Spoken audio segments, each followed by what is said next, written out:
Hi, good morning, everyone. Thank you so much for joining us this morning, early in West Coast time.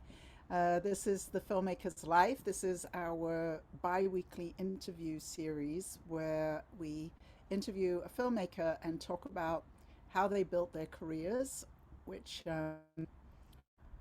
never turns out to ever be one person the same as another, which I think is really great.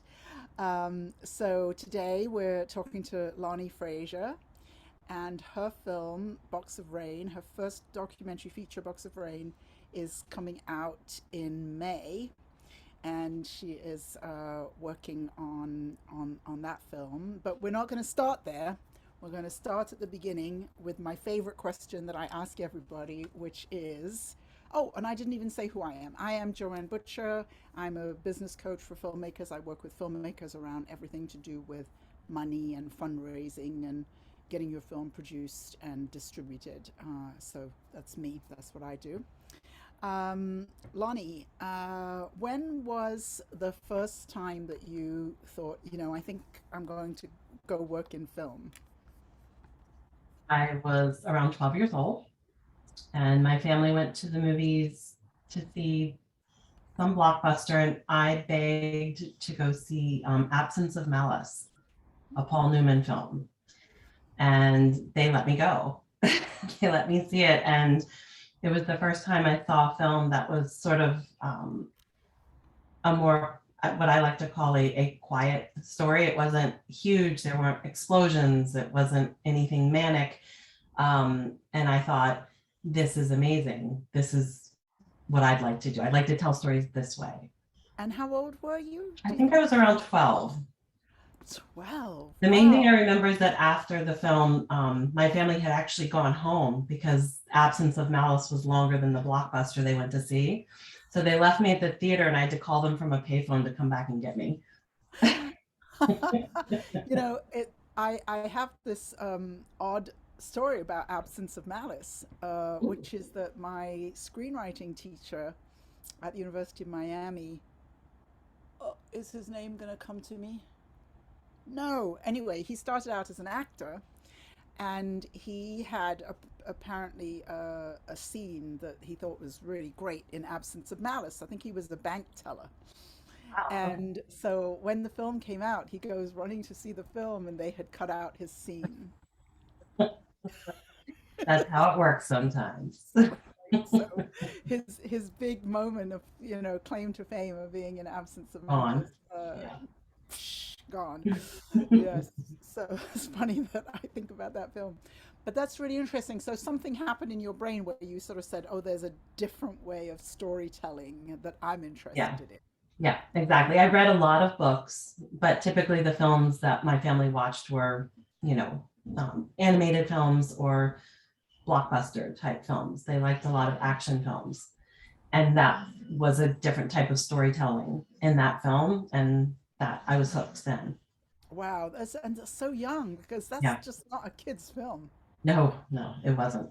I don't see kids being interested in that film, but it's a great film. It was a great film. Yeah. So yeah, so what happened then? You were 12, and did you continue pursuing your film interest?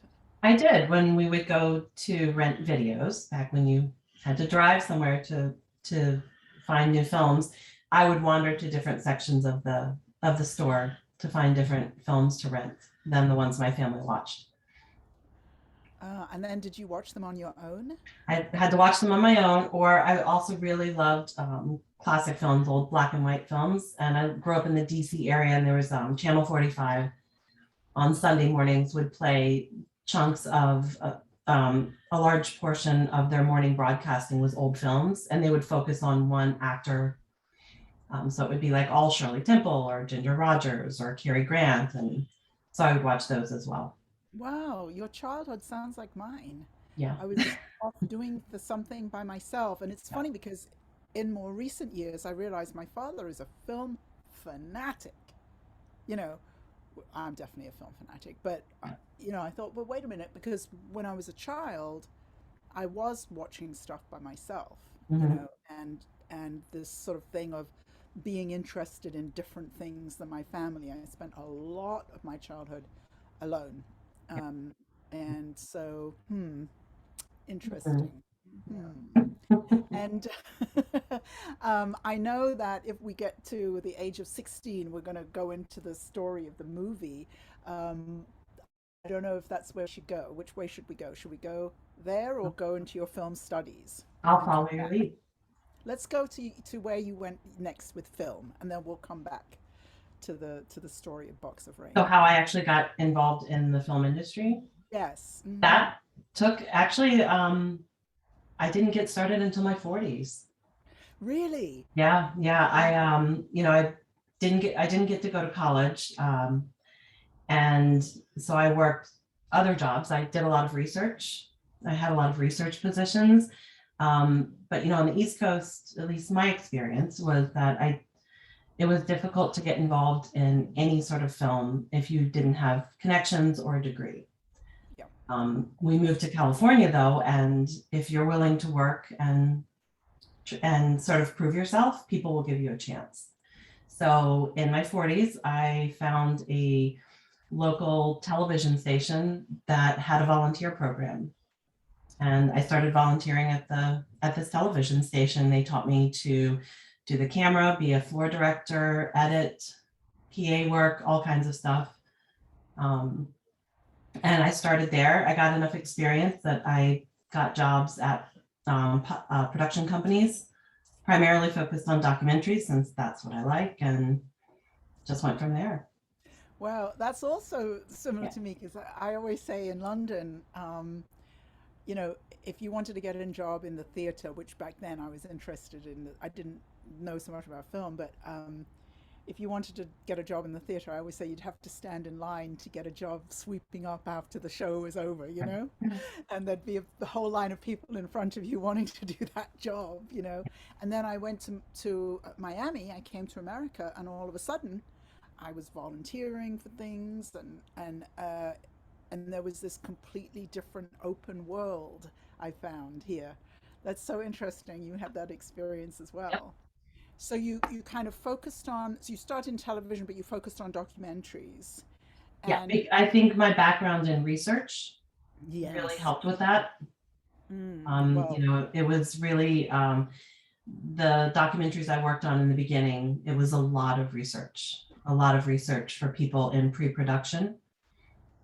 And I really enjoyed that. yeah, I loved digging in and making sure we were on the right track before we spent any limited funds on filming something. yes.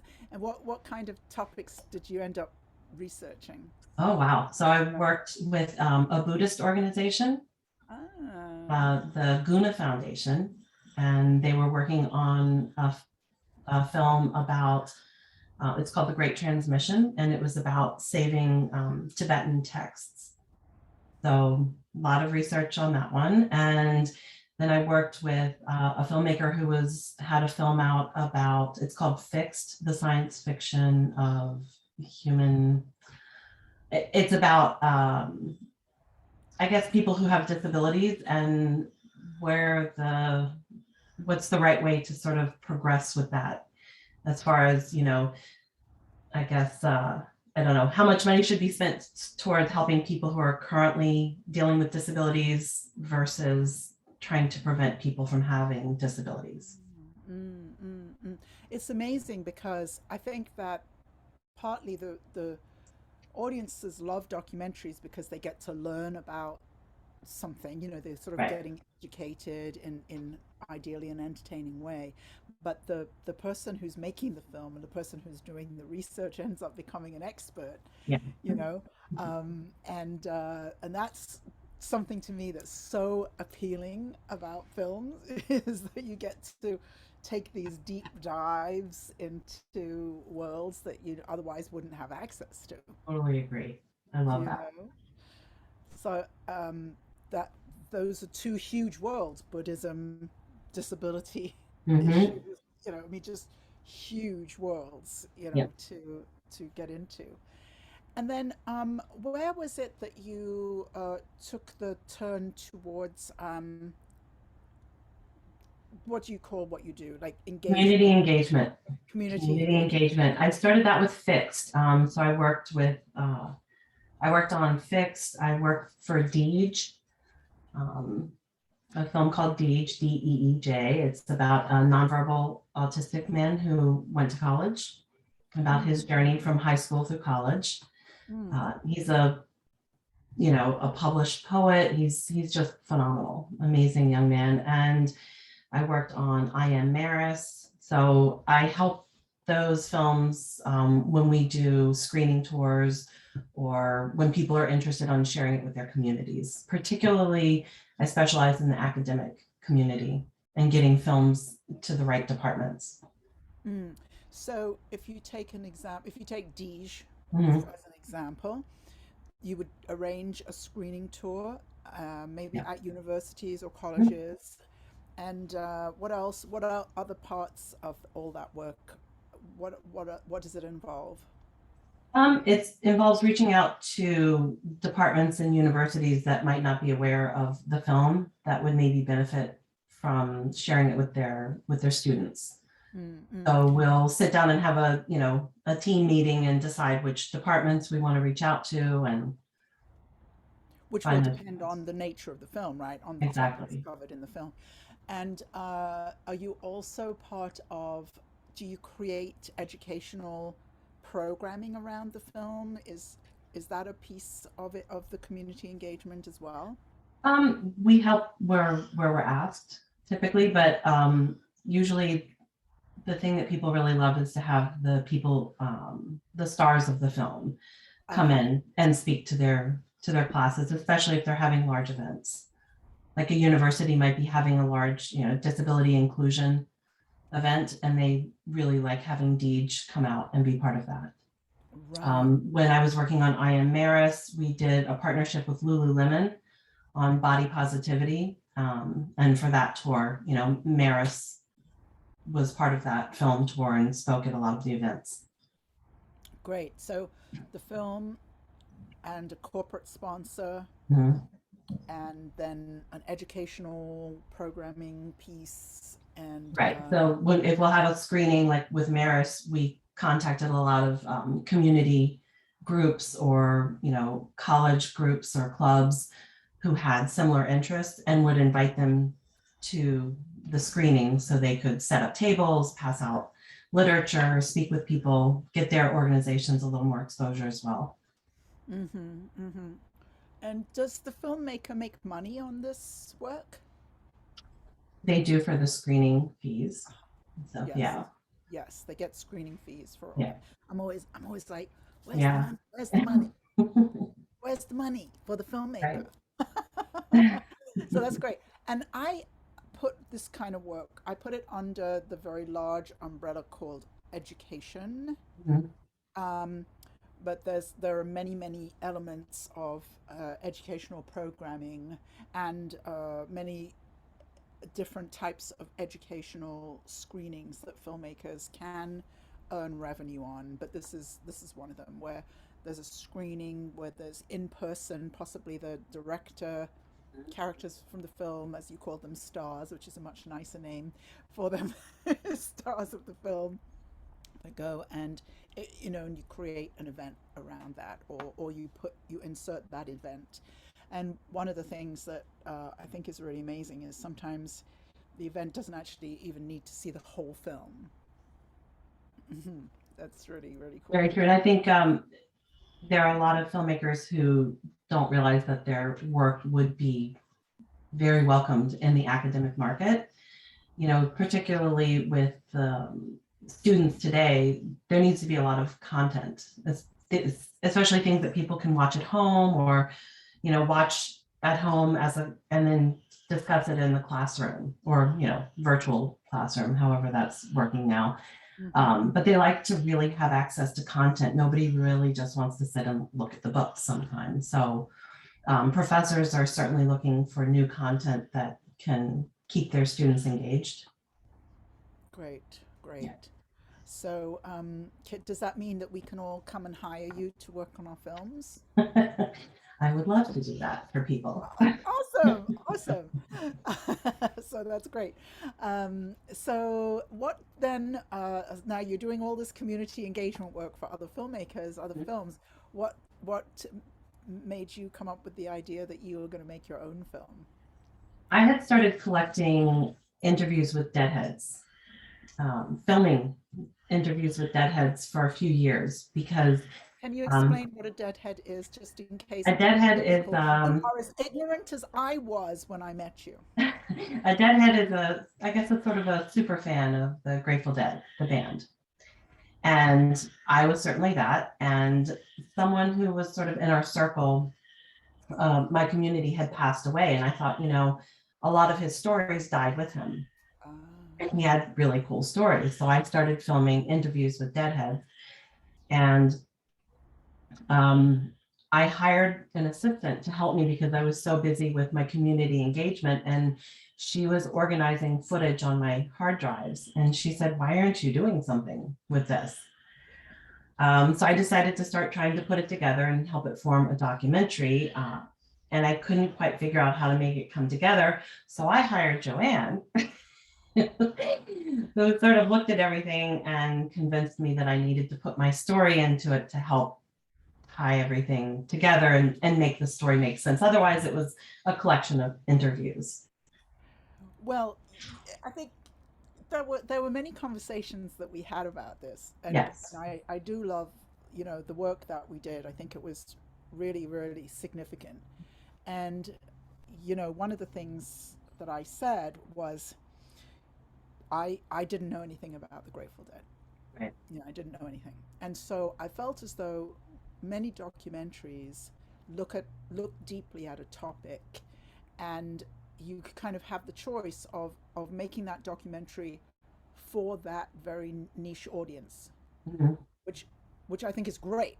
I think it's great to have a very clear, very niche audience, which in this case would be the Deadhead community, and as you call them, super fans. So super fans are a great audience to have, because they're gonna want to have that film, as fast as they can.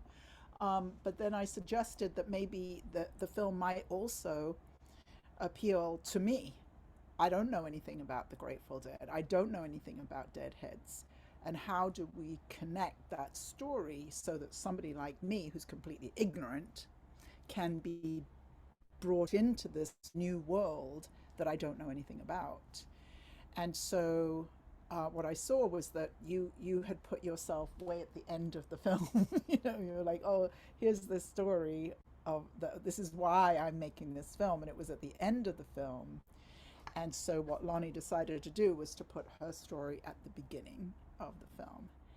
Yes. Can you tell us a little bit about that? Because I'm wearing pink today because this is actually very, very difficult stuff that we're going to be talking about here now. So I'm used to it. Lonnie's used to it, but Yeah, so I had actually survived a really brutal sexual assault when I was a teenager, and did not come from an easy home to live in. And so I was sleeping in my car, and I had met a friend at work, and she was a deadhead.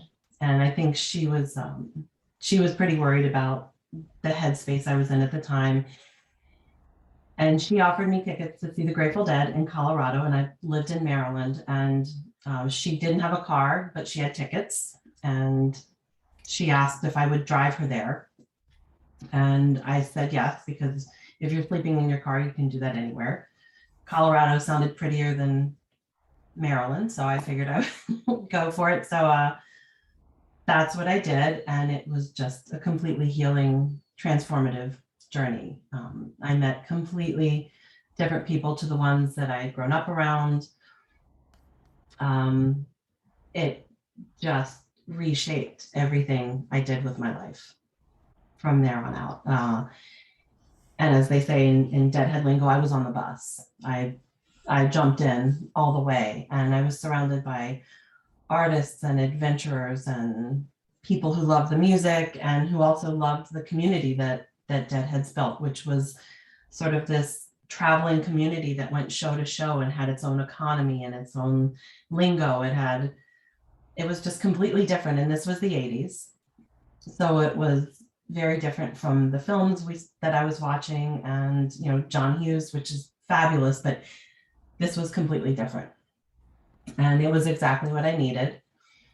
And again, it changed everything. It sort of gave me permission to be who I wanted to be versus who everyone was trying to force me to be, I think is why it was so meaningful for me. And it's why I started collecting the interviews, why I started filming the interviews, because I wanted to show that the community for what it meant to me and how it helped me versus how a lot of people in mainstream society would see deadheads, which they assumed they were just mostly drug addicts who had dropped out of life and living on the road, which maybe was true, but for different reasons. It was a beautiful community that they had created. And that's what I found. And that's what I wanted to show in the film.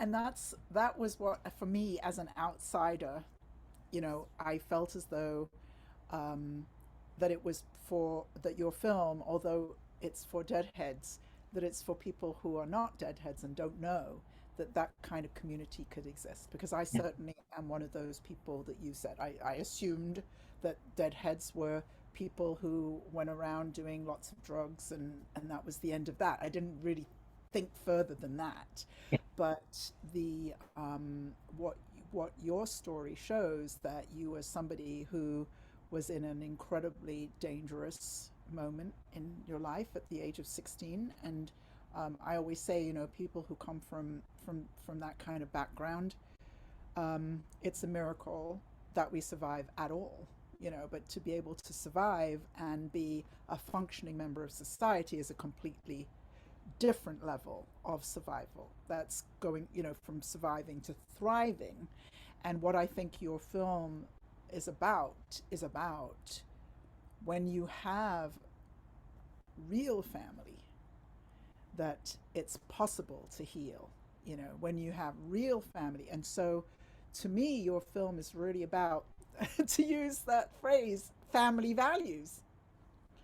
It's about family values, but it's not about a blood family. It's not about a biological family, um, and it's about what a true family values are, and in a place that certainly somebody as me and an outsider would never expect that that's what that was about, you know. But it's such a dramatic story because for you at the age of 16, you were really ready to end it all. There didn't seem to be any point, and given what you had experienced, that's a reasonable conclusion to come to, you know.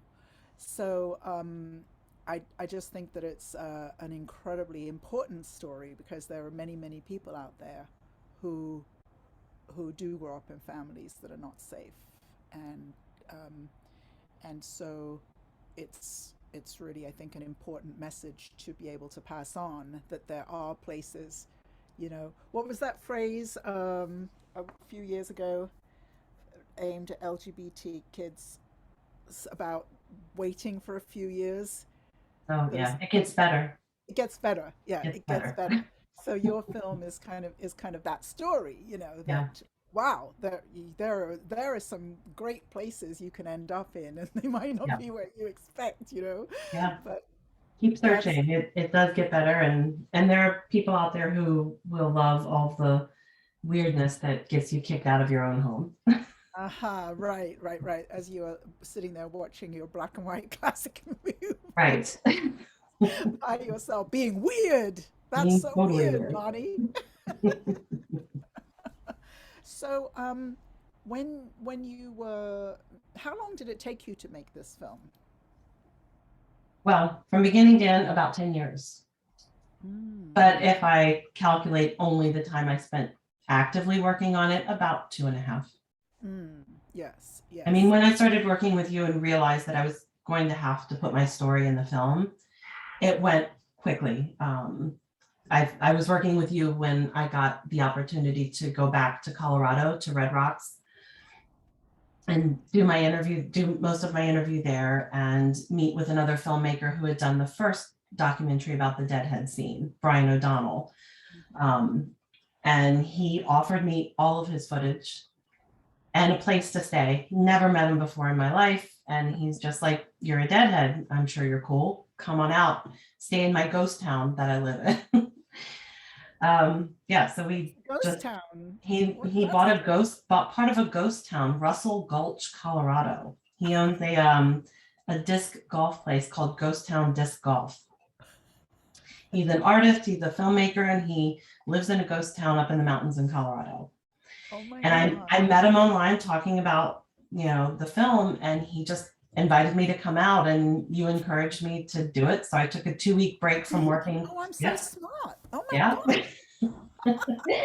And I jumped in the car during a pandemic and drove to Colorado and finished the film there. And Red Rocks was where that first concert was. That was the first concert, which is an amazing place to see a show, any show. It's a natural amphitheater. And tell me his name again. Brian O'Donnell. Brian O'Donnell. Brian O'Donnell, yeah. Brian. Okay, so he made the first documentary. Okay. And then there are some other really pretty amazing characters in your film. There are a lot of characters in the film. There's Joanne Talley, who is a Wiccan minister or reverend, who I met when I was 16. She was, knowing her was actually a huge pivot point for me anyway, because, you know, the conservative family that I grew up in, you didn't really think that people lived outside of those lines. And my dad's family is Mormon and my mom's family is Southern Baptist. So when you meet someone who is Wiccan, it's a pretty dramatic shift from what you've seen growing up. And I think that's, some people sort of call the Deadhead community the island of misfit toys. You didn't fit in other places, and we all sort of came together and created this culture and community. And everyone's so creative and open-minded and interesting. And I think that that was the thing, is it just gave me, I keep saying permission. It gave me permission to do something different and to explore art as a, you know, a way to live versus pushing it down and having it be something you do once in a while. But yeah, so that's how it sort of, when I decided to put my own story in the film, I went back to Red Rocks, where it all started, and filmed interviews there, filmed an interview with Brian, picked up his footage and filmed my last interview there. And that is what brought the entire thing together. When we sat down with that footage and we added it to what we had already been shooting, we knew we had it. We knew it was ready. What was it like to go back to your 16-year self? It was so healing. I just, I felt really grateful that I had the opportunity the first time, and that I was still here and doing exactly what, when I went there as a teenager, I'm now doing exactly what I always wished I could do. So it felt really good to stand there and think, I did this. I made it. I made it out, and I did. Beautiful. And who else did you find for your film? For your Oh my goodness. So Peter Connors is a well-known, I guess, an expert on Grateful Dead communities, written several books. We interviewed him in upstate New York. A just phenomenal man. David Gans did music for us. He's another famous Grateful Dead adjacent musician. He just played the Skull and Roses Festival when I was there promoting the film. Jim Lebrecht, who is a filmmaker. He did Crip Camp. He's a Bay Area artist and a Deadhead.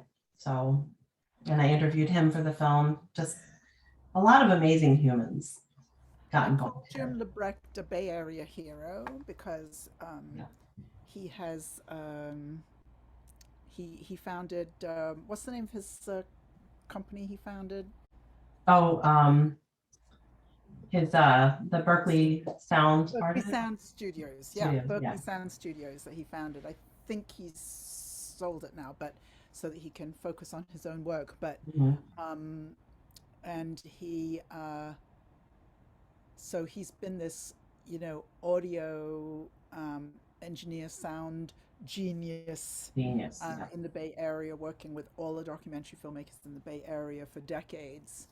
And then I believe I have this in the right order, but he then, sold the company. He still works there, but he wanted to focus on his own work and ended up basically being the second film, I think, that Michelle and President Obama put out on Netflix, called Crip Camp. And Crip Camp, I think, was also nominated for an Oscar, I think. Or did it That's win an Oscar? nominated for an Oscar. Yeah, Nominated. it didn't win. It didn't win. I can't remember the one that did. I was rooting for Jim, obviously, Yes. that year. But I mean, Jim just does such amazing work, advocating for inclusion for people with disabilities. So Yes, he's, yes. he's amazing. Jim was born disabled, and so Crip Camp, and he took a camera as a child Yeah. to this summer camp that some kids put together. Yep. It's when you see Crip Camp, which everybody has to see it because it's a brilliant, brilliant film. But some kids came up with the idea that they were going to have disabled kids come for the summer, and they didn't know what the hell they were doing. And they created this real piece of heaven. I think it's a little bit like your story as Yeah. well. They created a place where those kids could be themselves for the first time. There were kids who were brought there who had been institutionalized for so long that they sat in a room all day long, their whole lives. And they came there, and those kids got up to some naughty things, but they got to be themselves. It shook things up, and the kids who met at that camp ended up, totally having a shift with, the ADA, and just pivotal. Just it's amazing how many people woke up at that camp and got activated, I guess. Yeah, got activated and became leaders in the community and really Yeah. changed the world for disabled people in the US and no doubt around the world. Yeah, Crip Camp is the kind of movie that you just sort of end up jumping up and down and clapping, and it's just an amazing film. But Jim, what the side of Jim that I met in your film was again about this question of the values. What can you share about the values of the Deadhead community that you show us in your film? Um, it's about inclusion and acceptance and compassion, kindness. I mean, we've all chosen to get involved in this community, to, in some cases, drop out of your regular life and follow a band all around the country. And, how you make a living doing that. I mean, I sold bracelets, I bartered for things. If someone traded me a t-shirt for a ticket, I would then sell the t-shirt at the next show and then have gas money. It was a whole system. I think Jim says it in the film, it's that improvisation is demanded as opposed to being optional. You really have to be able to think on your feet. Yeah, and then I think the thing that I saw in the film is that everybody very deliberately supported each other. So Yes. the person who gave you the ticket for the t-shirt would buy the bracelets that, Yep. the, so everybody could have food, and there was this sense of, well, we're going to support each other and we're going to help each other, and Yeah. it's very, very powerful, Yeah. We all took care of each other. I think one of my favorite quotes from an interview was Peter Connors said that, and maybe it's a nod back to me loving old films so much, particularly Ginger Rogers. He said that, the line that Ginger Rogers did everything Fred Astaire did, but backward and in heels. And he said, women following the Grateful Dead did everything the men did, but they did it backward in Birkenstocks. So, it was like we all looked out for each other, especially traveling place to place. And if you see someone with their car broken down, or someone is hitchhiking and where they're going, it was just a different vibe. We were all in it together and we were all taking care of each other, which, like you sort of said earlier, is that's a family. You're looking out for each other, particularly out in the world where maybe it's a little more dangerous. And so you changed the order of things. Mhm. The film, I think, it's it's the same film, but it's a very, I don't know how to exactly say it's the same film, but it's a different film. It changed the way we edited it as well, because when we opened with my story, the film is divided into chapters to sort of help people who aren't deadheads understand the journey that we're going on. And we opened each, we included a bit of my story in each chapter, which didn't work before when we didn't really introduce me until the end. Didn't Uh-huh. make sense. Uh-huh. So when we took your advice and opened with my story, it made sense. There was a Yes. follow through. Even if you didn't understand dead culture, you knew you were following this person's journey. So you could understand along the way what she was learning, what I Mm-hmm. was learning. Yeah, there's that part in the early part of the film where you show up there in Red Rocks, but you don't have any blankets or extra clothes or Oh anything. yeah. Yeah, I was so excited to go. And that's the thing, I was sleeping in my car. So I already had a blanket in the car. So when we left to go camping, I didn't even take a sleeping bag. So, everyone had to pitch in. They got me everything I needed. I was just now I think back, I was a baby, really far from home. I mean, the people I was with were 10 to 15 years older than me that I was traveling with. They got me blankets. There was a family that lived in a bus that sold food, so that they could stay on tour, and we camped next to them, and they told me, hey, you help wash up, you help prep things before meal, and you can have a plate of food. So it was at the time I thought, this is cool. I'm learning how to do this. And I look back now as someone in her 50s and I'm like, they knew I needed extra help and they were stepping up to help. It's very odd, coming from these kind of rigid families that we came from, that they're so closed, and then, but they create this. I think there's an actual term for it, which is learned helplessness. But they create this sort of inability to function outside the family, which I think is part of the sickness. But I recognize what you're talking about. Yeah, yeah. So you made these big changes. You got the film made. What happened next? Oh, goodness. Well, I'll never forget, I was talking with another filmmaker. We were hanging out, and I said, we finally finished shooting. We finished editing the film. The hard part's over. And she laughed and she said, oh, honey, the hard part just started. Oh, honey, Oh, honey. I know Which you're in trouble. she knew. Now, that's when you have to make sure that you've had all of the legal documents signed properly, that you have footage there. I had to re-edit a couple of times because there was footage that included some stories I told that, once it was reviewed by our entertainment lawyer, they're like, you could possibly get in trouble for telling this story. So gotta cut that out of there. So, and then you have to shuffle things. So it's boy, it was a master class in filmmaking doing it that way. Um, yeah, so it was making sure I had everything ready so that I would be protected when I put the film out. Working through distribution, figuring that whole aspect out. Very cool though.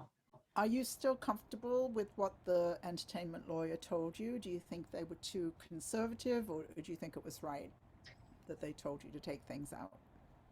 Um, there are definitely aspects of the story I wish I could have included in the film, Mm, but understanding the people that I spoke about and how dangerous they are, I understand that my entertainment lawyer was protecting me, mm, and I'm mm. okay with that. Yeah, yeah, yeah. Okay.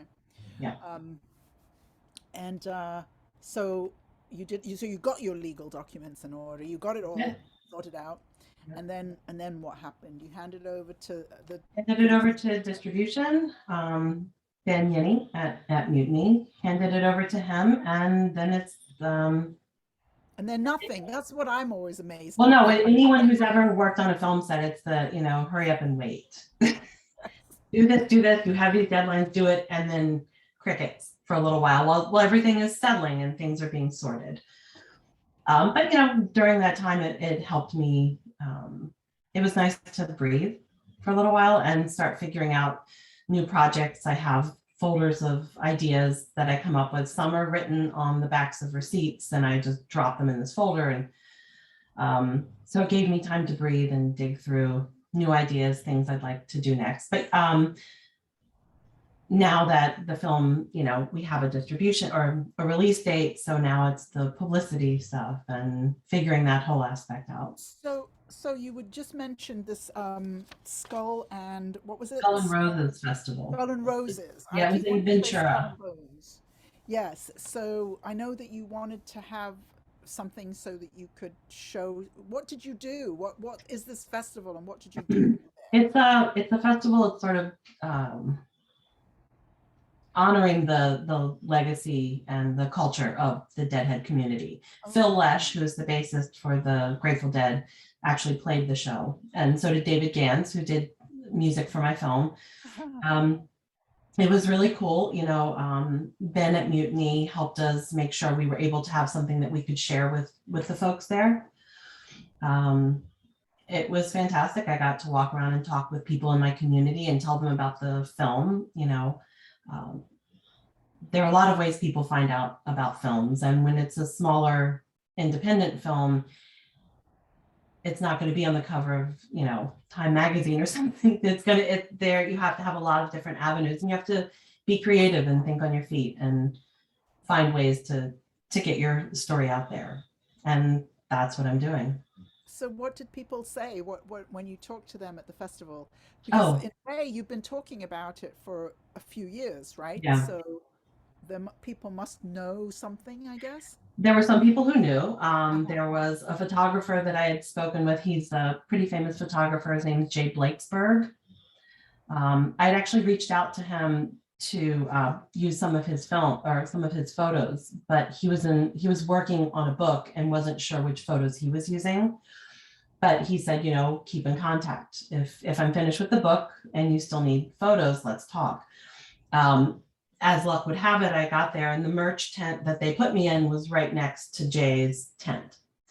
So I got to know him. We chatted. He gave me a lot of really good advice and some good contacts, people to reach out to. Right. I met someone who works with the up in Woodstock with the artists group up there who wants to have me come out and do a screening. So it was, I think meeting people or getting face-to-face with people was really good, because thus far everything I've done has been through email lists and socials and walking around and talking to people and handing out stickers and selling merch was huge. What did you have to sell? I had copies of my DVD. Ooh, really? I did, and I had lots of stickers. I had commissioned a pretty famous in the Deadhead world, a pretty famous artist who created a custom sticker for us. His name's Jerry Jaspar, and his claim to fame is, the coexist sticker with all the little religious emblems. Yeah. He did the first one of those. His name, his handle is Peacemonger. So, and he still does tickets and shirts stickers and shirts that are pretty much sought after. So he created a special ticket or a special sticker for us, and we sold those. And again, I walked around and talked to a lot of people. Wow. So you are now in business. You are now an independent filmmaker making some money. So I'm just putting your website here. So can people go to your website and buy the DVD? Is that how we do it? Not yet. They will be able to on May 3rd, next week. Oh, on May 3rd. That's the release date. Okay. Yeah, I took some, I guess, special edition DVDs down to Skull and Roses. I see. So on May the 3rd, everybody has to buy a DVD. If you still do it that way, it's so funny. There were young people who wanted the physical copy, wanted the DVDs, and there were people my age and up who are like, oh, I only stream. Let me know where I can find it streaming. So it's runs the gamut. Everyone has their own way they want to watch this stuff. So Asking for the DVDs. yeah. That's so funny. That's really funny. I'm surprised they even have machines. But several years ago, You have to kind of work it. yeah, several years ago when I was moving back to California, again, I had a yard sale and I sold my Laserdisc player and my collection of films on Laserdiscs. I don't know if you guys remember those. They're like album sized, and a college kid bought them and he just thought they were the most fantastic thing ever. And it's like, you have to flip it over halfway through the movie. It's but there are certain films where I've owned them on pretty much every medium. So, but I got rid of the laser discs when I moved back this time. They were pretty heavy to carry around. Well, let's see if anybody has a question for Lonnie. Although I now have a question, which is what was one of those films that you had in all the different formats? It's a Wonderful Life. It's a Wonderful Life. Yeah. And I'd be like, yeah, but you can see it every Christmas. Yeah, but it always had the commercial back before they, picked up the rights to it again. It was everywhere, but yeah, I had it on Betamax, I had it on VHS, I had Laserdisc, DVDs, and obviously now I purchased it on one of my streaming things. So it's one of my favorites. Yeah, no, it's amazing. I did watch it actually again this Christmas just to catch up. So does anybody have a question for Lonnie?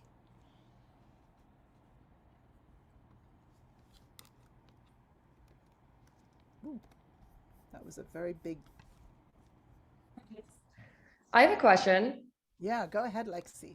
Well, first of all, thank you like so much for like sharing your story and talking about the film. I'm so excited to watch it. I was curious, do you have any plans for your film to do like an educational element? Do you think there's like a market, a space for that? That's like a really interesting combo. There actually is. There is a group of professors that meet every year. I'm sure they've skipped the past few years, but they teach about the deadhead community as an American subculture in film, in universities all over the country. There was actually a professor, her name is Rebecca Adams. She's at the University of North Carolina. And back in the 80s, I believe, she took one of her classes on tour to follow the Grateful Dead, to study deadheads as an American subculture. And she loved the community so much, she became a deadhead, the professor. We spoke with her. She was involved in the film and in some capacity. It was always the plan to fly out to interview her, but with the pandemic, it ended up not happening, which breaks my heart because she had so much to share. But it was either wait until the pandemic was over, and who knew how long that was going to be, or just move on and finish the film. And I'm hopeful she'll make her own film because she has an amazing story to tell. Thanks, Lexi. Kimberly, what's your question?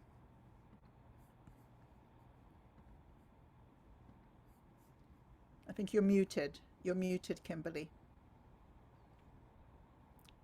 Yeah, okay, you're muted. there we go. Yeah.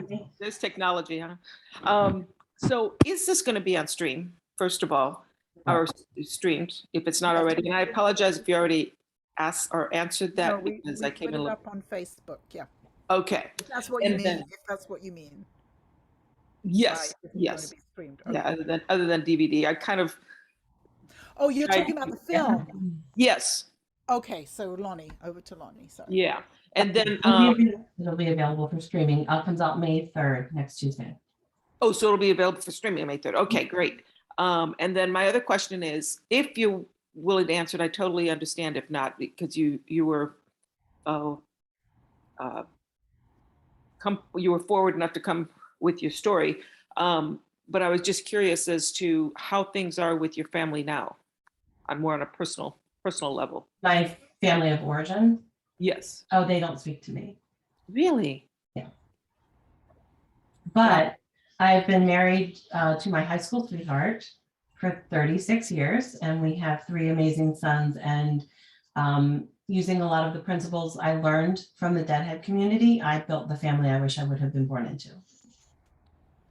Well, it sounds like it's their loss, and I'm glad you were able to remove yourself from that.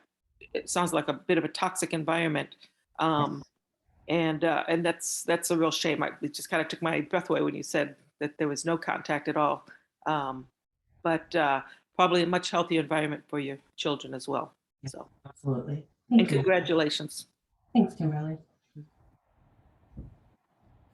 Who else has a question for Lonnie?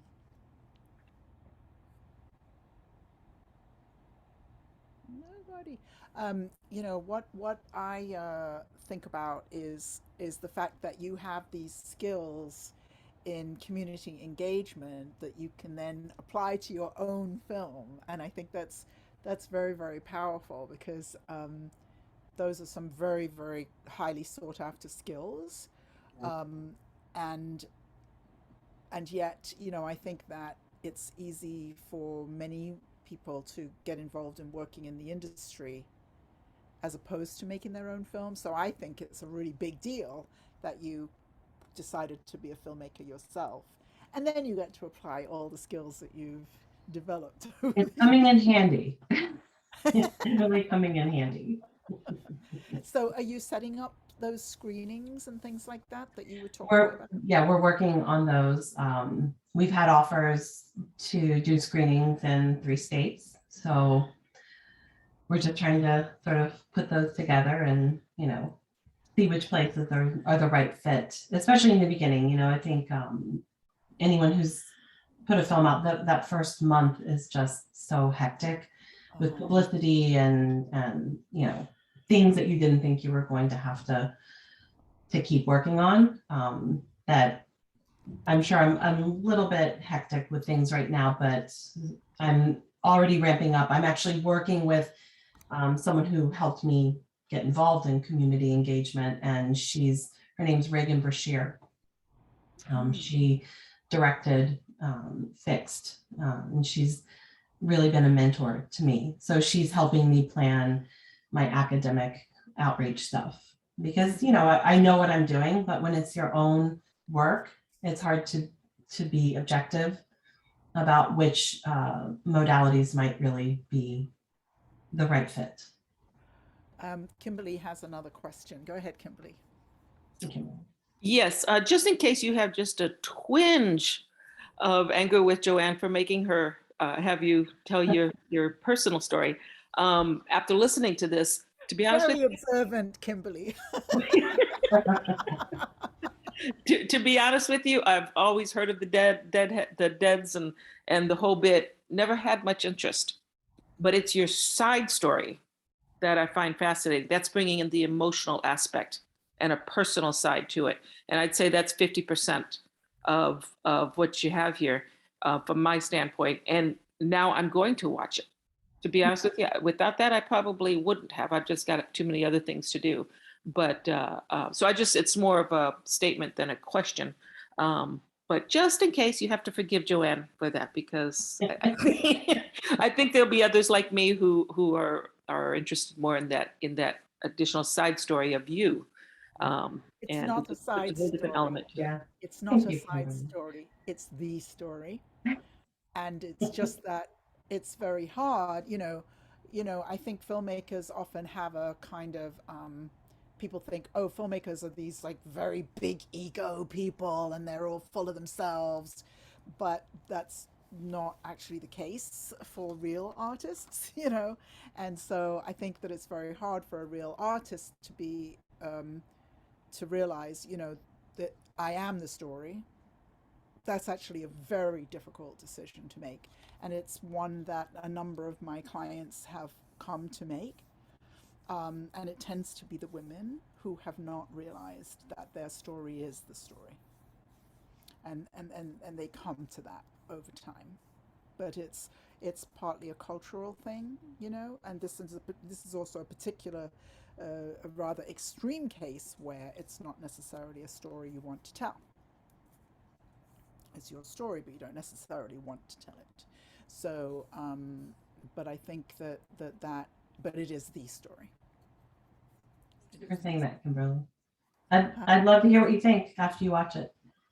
Reach out. Thanks. Anybody else have a question? Rolf always has a question. Way to put me on the spot. Now I have to unmute. Oh, trying to think of a question on the spot. That's not easy. Would you do it again if you had the chance? The film or the trip? The film. It's a stupid question because I'm sure you're very happy with it. But yeah, it's the film. I would. Okay. I would. I think it made me braver than I was before, and I definitely think it made me realize that I could make a film without having gone to college for it. Yeah. I think that was the thing that held me back, is I believed that I needed a degree for someone to tell me I was allowed to put my art out there. I suppose a better question would be, what would you have done anything different if you could do it all over again? Having learned experience, would you make any different decisions if you, in hindsight, if you had a chance to do it all over? Yes, if I had thought I had the right to make a film versus just saving people's interviews or saving people's stories, I would have filmed a lot more B-roll. Because I thought I was just sort of saving these for other people to watch later. I didn't really think didn't think I had the right to make a film with them. Yeah. Yeah, that's exactly what I was just talking about with Kimberly, you know, and I see it in a lot of my clients, but particularly with my women clients, and it's something to do with growing into the sense of thinking I have the right, and that I have the right to have a story. Mm-hmm. I have the right to tell my story, and I have a voice with which I can tell my story. Right. And those are things that are sort of difficult. You know, we talk about raising money, we talk about producing, but this other piece about coming to a place where you can actually have a voice, I don't talk about so much, but it's basically been my life's work for myself. And now, you know, I help other people with that process. But it's not an easy process, you know, for whatever reason. And I always like to say, you know, if I were God, I'd make it easy. But it's not. It's not easy at all. It takes a lot of internal growth and fortitude to be able to find one's voice if it's been crushed early on. So thank you so much, Lonnie. I'd just like to say, I just want everyone to recognize that, you know, you don't have to have tons of money or resources if you have something you want to tell. If only people who had unlimited funds put art out there, it would be pretty boring. So no matter when you come to this decision to put your art out there or how much you have, to do the best with what you have and make that step and believe that your story is relevant. Yep. And deserves to be told. Yep. I was just talking about that yesterday, Lonnie, because I was saying one of my clients came to me. He had a dream to get a master's in America. He's from Tobago. I'm half Trinidad and Tobago, and he was going to go into debt for $150,000 to do it, and I was like, over my dead body. You know? So we worked together. He got a Fulbright, so he got a full ride to go to film school, accommodation, tuition, everything paid 100%. And when it came to him making his master's thesis film, the rules were that he was not allowed to raise money. And of course, he was my client, so knew how to raise money. We know how to do that. But the rule was he was not allowed to raise money. And he pointed out that all of the rich kids in class with him, who were not like him, who was a dad with a 2-year-old kid and making this massive sacrifice in his life, all the rich kids could spend as much money as they wanted. So there's even this piece built in the majority of film schools that is kind of saying you can make films if you have money. Yeah. And we are not about that. No, we are not. We are not about that, So yeah, please, anybody who wants to make their film and get their film out there, please contact me. And you don't need to be rich. You just need to want to get your voice out there. And in Lonnie's case, really have a message to get out to the world, which is that there are places that are safe, that are family, that where you can thrive, and have a great time. Yes, yeah, absolutely. I think your film is a lot of fun. In the film, there's a lot of fun. Thank you for all your help. So much. It's been quite the scheduling effort to make this happen. So thank you so much for taking the time. Thanks everybody for listening. Take care. Bye. Bye. Bye, everybody. Cheers. Thank you. Thanks a lot. Oh, by the way, Awesome. I'm teaching a class on May the 9th called Making Your First Feature. So please join me then. It's a Monday. We do it at 6 in the evening EST, so in the afternoon PST, or PDT, whatever it is. But yeah, Making Your First Feature. So join us then. Bye. Bye, guys. Awesome. See you all soon. Okay. Cheers.